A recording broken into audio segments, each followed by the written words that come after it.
రెండో మాట ఏంటండి, నేడు నీవు నాతో కూడా పరదైసులో ఉందువు.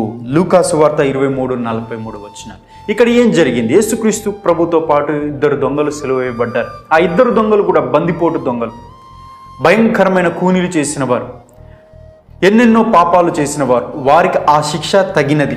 ఏ పాపము చేయనటువంటి పుణ్యాత్ముడైన యేసుక్రీస్తు ప్రభు వారికి శిక్ష విధించారు. ఒకడు అంటాడు, యేసు నువ్వు నిజమైన దేవుడు అయితే, నువ్వు దైవ కుమారుడు అయితే నువ్వు రక్షించుకొని మమ్మల్ని కూడా రక్షించు అని గర్వంతో మాట్లాడతాడు. అతడికి యేసుక్రీస్తు ప్రభు వారు ఏం సమాధానం చెప్పినట్టుగా మనకు పరిశుద్ధ గ్రంథంలో కనబడదు. మరొక దొంగ అంటాడు, యేసు నీ రాజ్యంలో వచ్చినప్పుడు నన్ను కూడా జ్ఞాపకం చేసుకుంటావా అన్నప్పుడు యేసుక్రీస్తు ప్రభు వెంటనే ప్రతిస్పందించి, నేడు నీవు నాతో కూడా పరదైసులో ఉంటావు అని ఆ మాట, విలువైన మాటను పలికాడండి. కారణం ఏంటో తెలుసా? అక్కడ యేసుక్రీస్తు ప్రభు వారు ఏ పాపం చేయనప్పటికీ అంత చిత్రహింసలు